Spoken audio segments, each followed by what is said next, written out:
Kyle Brandt and the great MJ Acosta. What's up, MJ? ¿Cómo estás? Muy bien, gracias. Hey, nailed it. Every time. Let's do it. How about a lead block? I love a lead block. Let's do it. Lead block. And let's start with 2020 NFL Draft. You guys have discussed which team in the top 10 you expect to make a move up the draft board.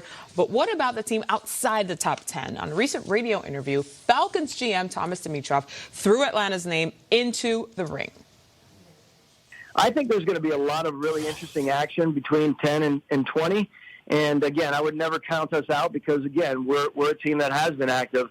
That said, it is one of those draft situations where, given some of the depth in some of these positions, it does set up an opportunity to potentially move back. And you know, as long as I've been here, we've not been a real active team moving back. Right. But, again, this year may be one of those years that you could truly look at that and obviously acquire a couple more picks at different parts in the draft to use up to pair together to get up, of course, get up in another round. And the Falcons have the 16th overall pick in the draft, but have the third lowest amount of cap space in the NFL. Now, the teams with the most are the Dolphins, the Colts, and the Bills. So Thomas Dimitroff says, don't count the Falcons out when it comes to moving in the draft. But, guys, which team would you like to see be the most active in either free agency or in the draft? Or.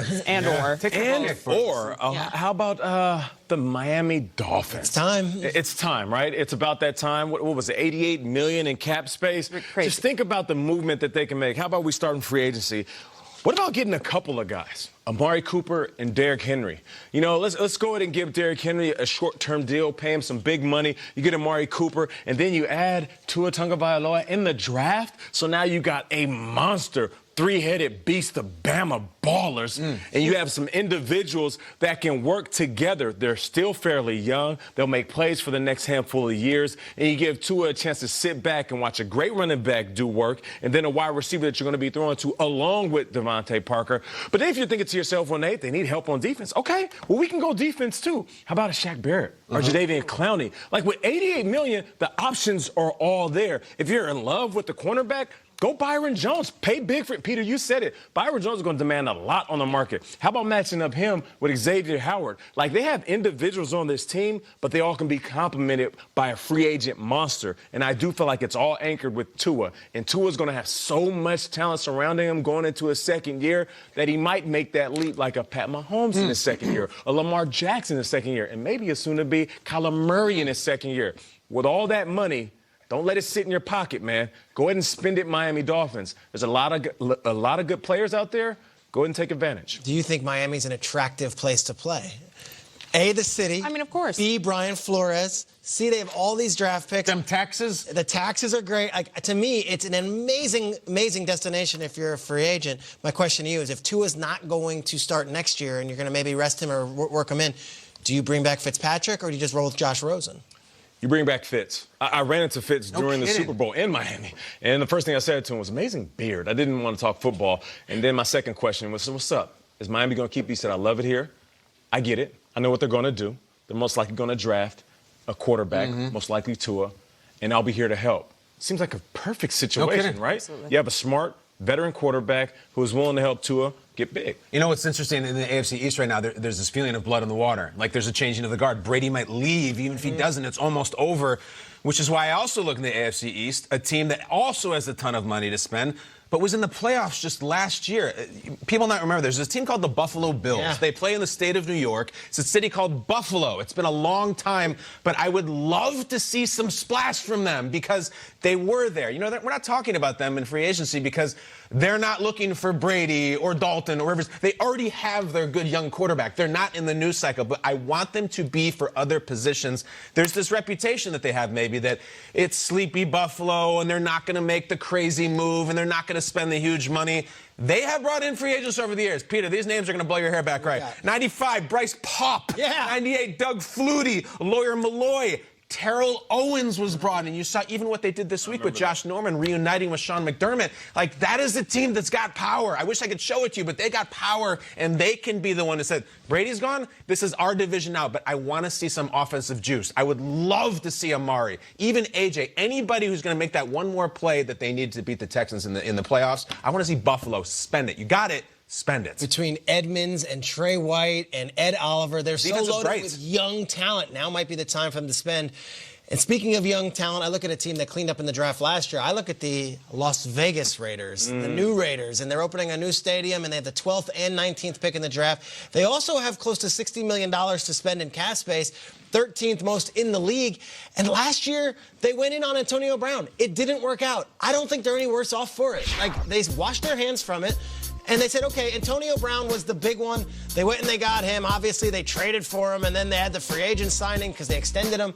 But Josh Jacobs, a home run. Tyrell Williams, really good his first year. Trent Brown, really good with the Raiders. Trayvon Mullen in the draft is the #1 corner for them. Max Crosby was a finalist for Defensive Rookie of the Year. We didn't even talk about Cleve Farrell, Jonathan Abram. You can go into Foster Moreau. Don't you think they're a huge wild card in the draft? Like, last year was nuts. Huge. No one knew they were going to And they took Cleve Farrell, who wasn't even the top defensive player on most boards. They have the 12th and the 19th pick. And it all comes back to the quarterback. I don't know if Derek Carr's their quarterback. Really? Week 1. I don't have a confident feeling on that. You hear rumors of Mariota, which our Mike Garafolo spoke about. I don't know what they're going to do at quarterback, but I do know this. They will be active. Look at all these draft picks they have in the first three rounds. And they're hosting it, it's a big and they've deal. got a lot going on right now, and they're opening that stadium, and momentum is high. Remember, they were 6-4 entering Week 13 last year, and they fell apart at the end.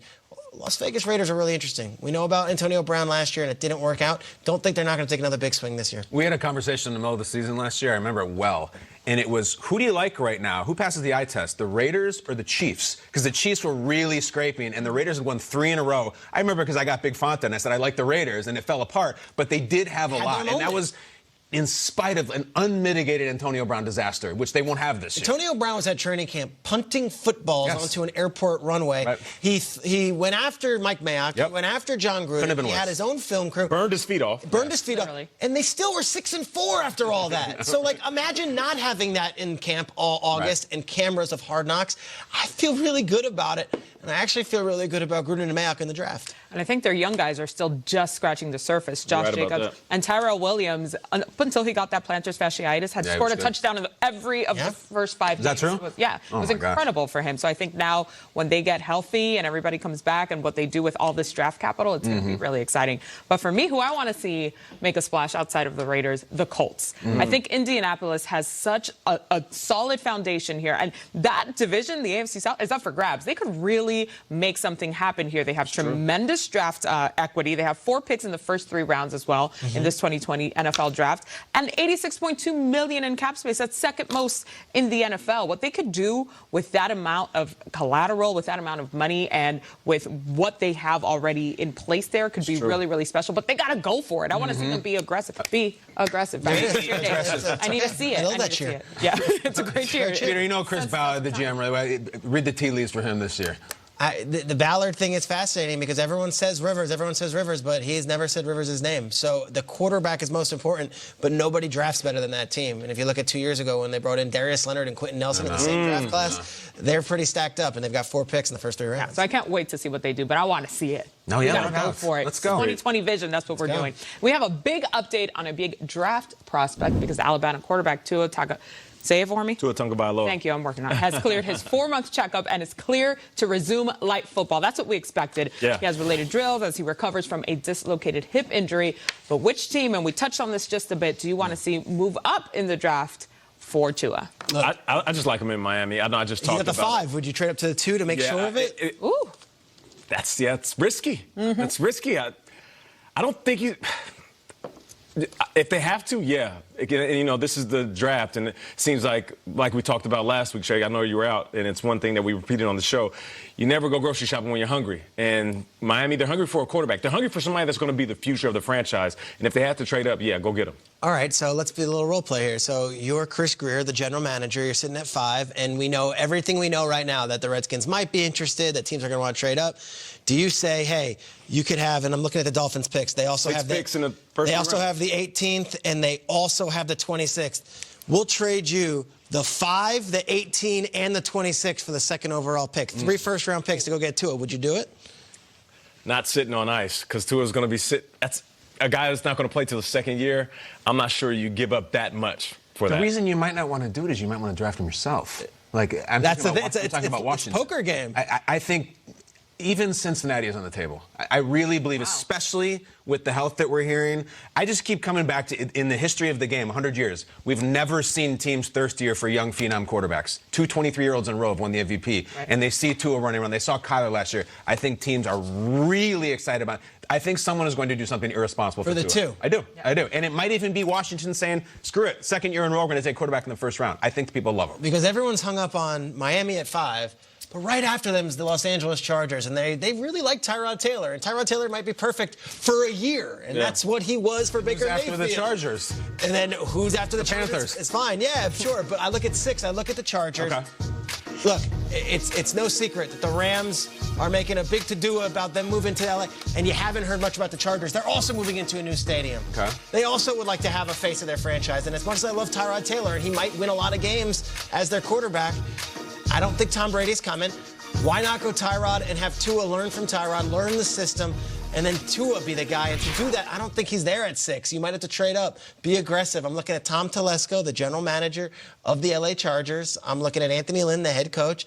And I'm saying, are you guys going to sit pretty at 6 and hope maybe Tua or Herbert falls to you? Or do you take matters into your own hands and say, you know what, let's put together a package here. Let's go up to 2. Let's blow the Redskins away, and let's go draft him 2nd overall. And suddenly be the team in L.A. that people are talking about because we got Tua. I think there's a lot of teams that are going to be fighting for him, but it has to be the Dolphins in my mind. I think the bigger picture, Tua just brings that character. He brings that sort of stability that they can have for the future, that they can really build. You know, that Flores is going to bring that Belichick mind to the game to really develop him. And Fitzpatrick, you said it, he's the perfect person for him to help him develop, to help him grow. A guy that's going to take him under his wing and be like, hey, man, let me teach you how this works in the NFL. And I just like him in Miami. I think he has the right head to be in a It's great. It's all great. You've sacrificed 2 years of losing football to collect all these picks. Would you what are you going to do with it? Multiple first-round picks to move up to get to it? I'm irresponsible, and I shop on a You would whim. say yes? So I would. You know what I would do? I like that. I would wait one more year and a Trevor Lawrence. I'm already starting my 2021 big word. That's fair. I think people might be doing that. I know. Kyle mentioned irresponsible at 2. I keep thinking about the Bears and Mitchell Trubisky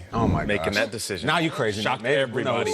All right, guys, listen, we got a huge announcement to make a little later on in the show. We do? Regarding this upcoming season, so don't you go anywhere, I promise. You're going to want to take this to work and talk about it around the water cooler.